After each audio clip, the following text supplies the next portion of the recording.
Welcome to this video. In this video, I'm going to illustrate the main features of the first chapter of the research project. This is a follow-up video from the one that I did, which features the main components of the research proposal.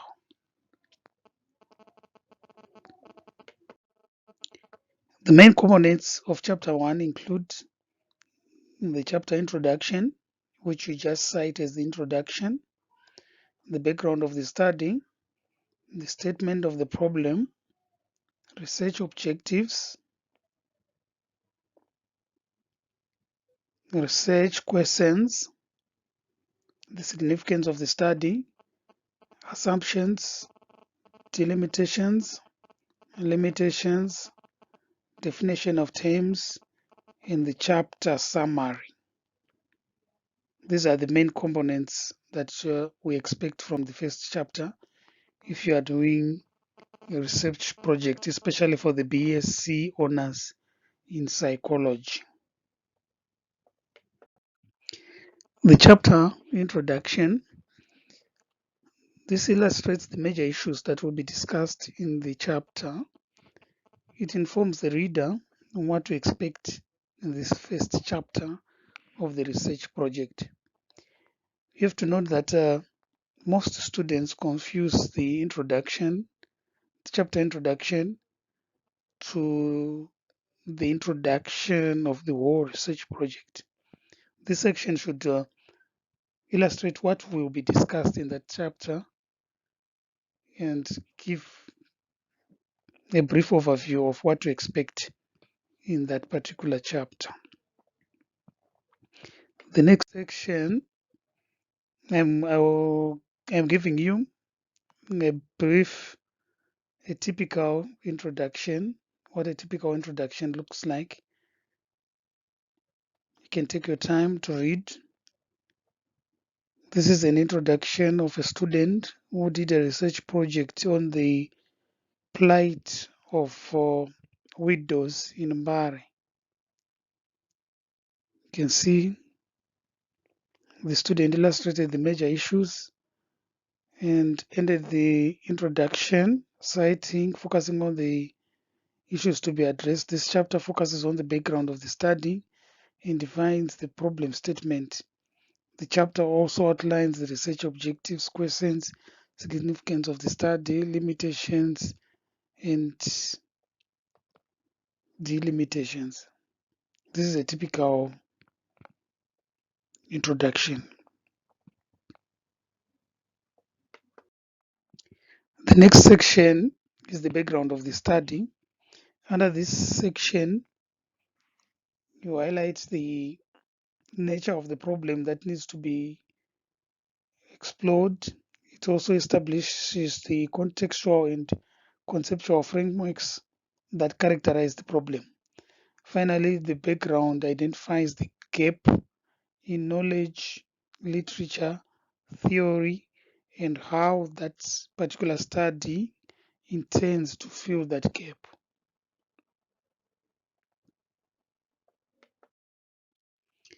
The statement of the problem. Under this section, we expect that the statement should be timely, related to a practical problem, illustrate how it fills the research gap, sharpens the definition of important concept or relationship, and provides possibilities of a fruitful exploration with known techniques. This is the problem statement, whereby one has to illustrate the major problem that one feels or is inclined to solve by doing the research. This is a typical statement of the problem.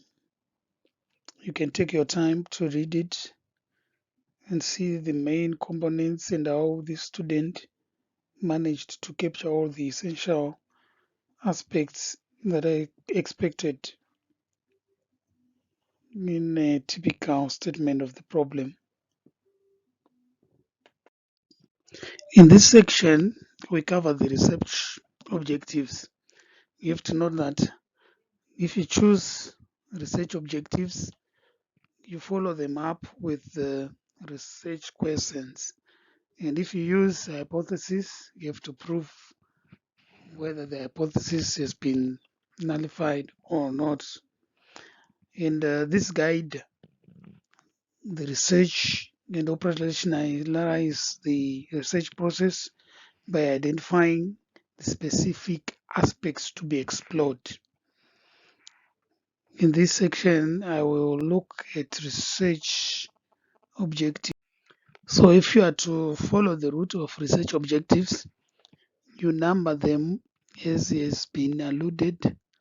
And if you look at this example that I've been giving you of a research that was done whereby the researcher was exploring the psychosocial challenges faced by widows, specifically in Mbare, you number your objectives, the heading is illustrated, and you also have a statement. You give a statement whereby you cite the objectives of the study are two, and usually most of the students have confused the different aspects. And if you look at these objectives, there are about four of them.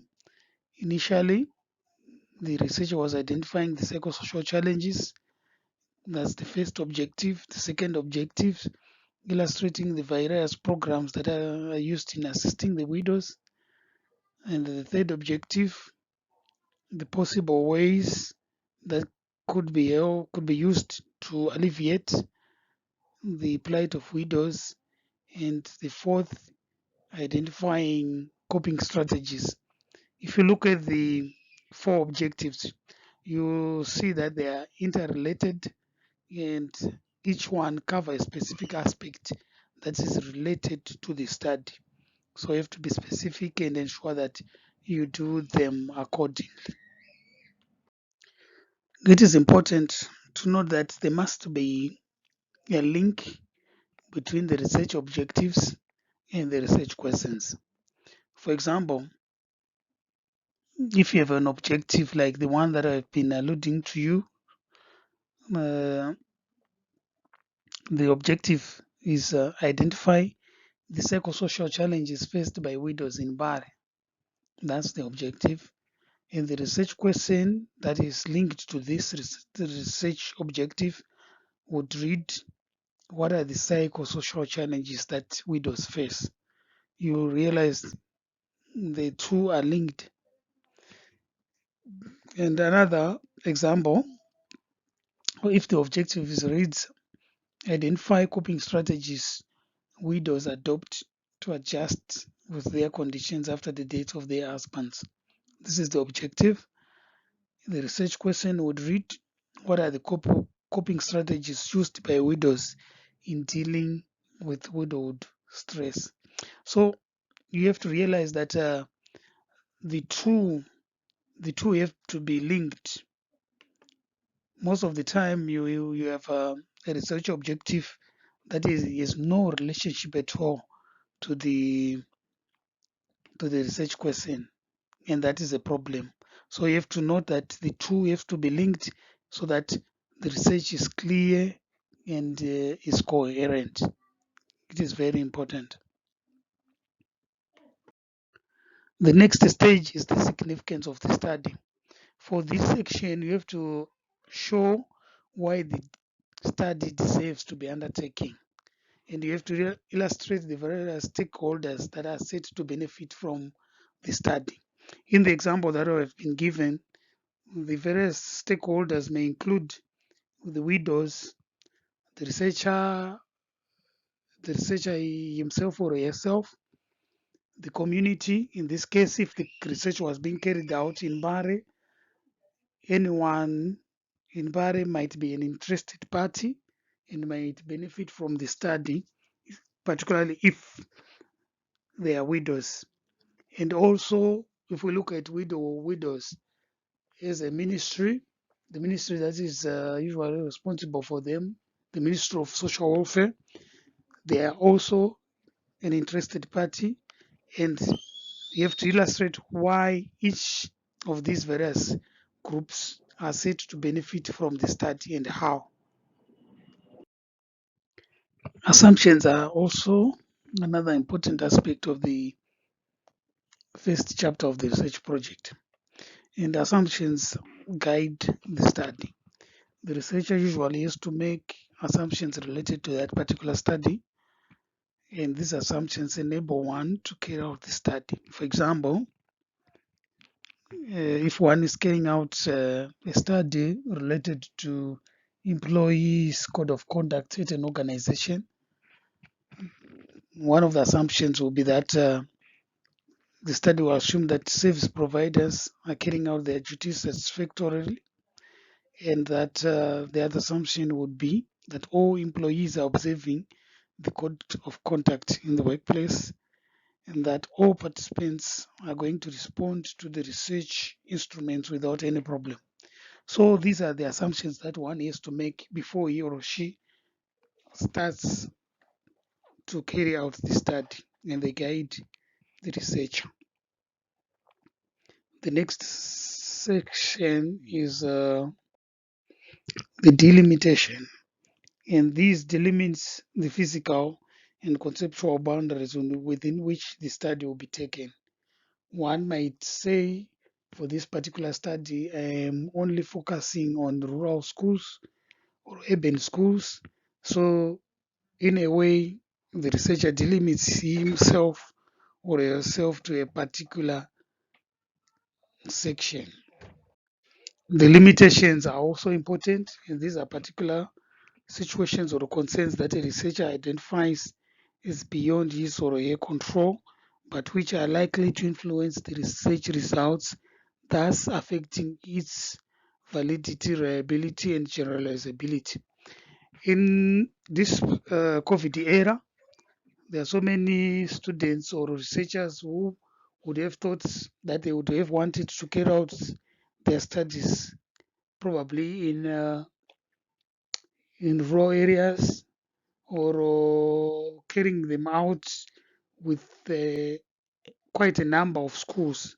But due to the fact that we are now operating in in the COVID era, the new normal, one may not be able to carry out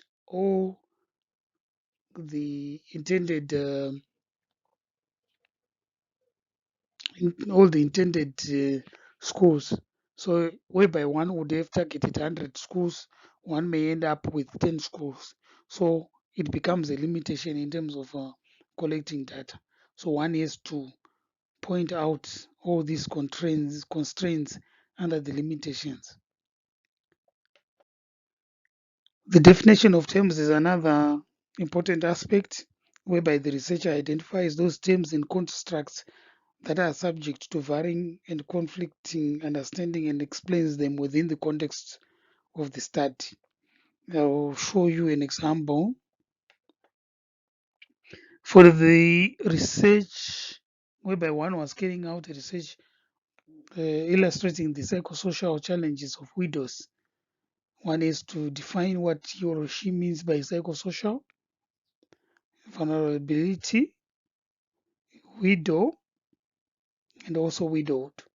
These might carry varying meanings to other researchers, but one is to be specific so as to illustrate what he or she will be talking about.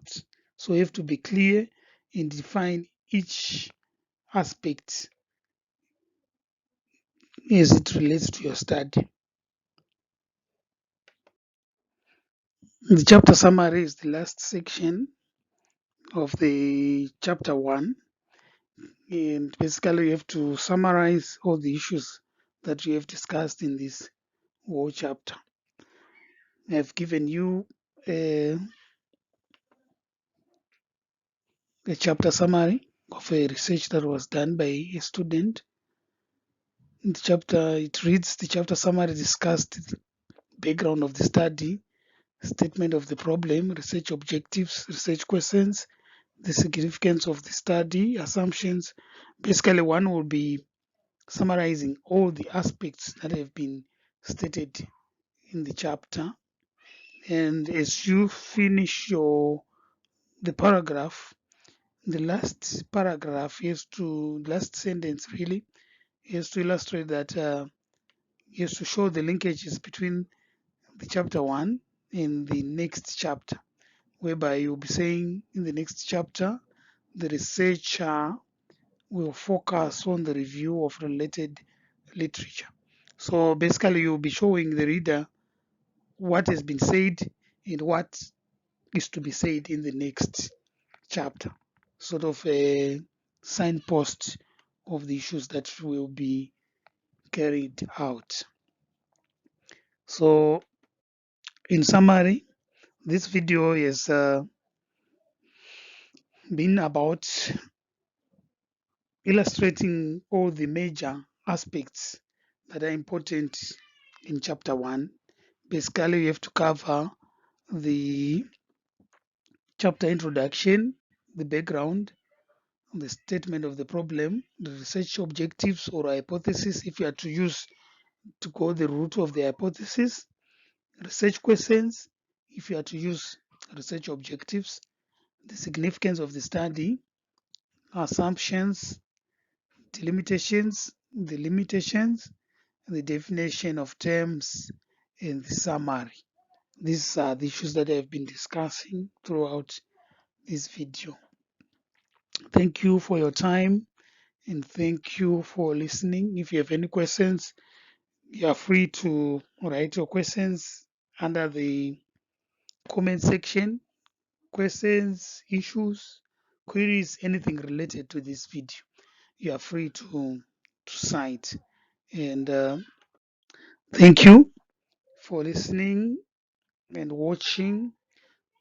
I hope you subscribe to our channel and so that you continue supporting us, and we'll continue to give you all the various issues related to psychology. Thank you and God bless you.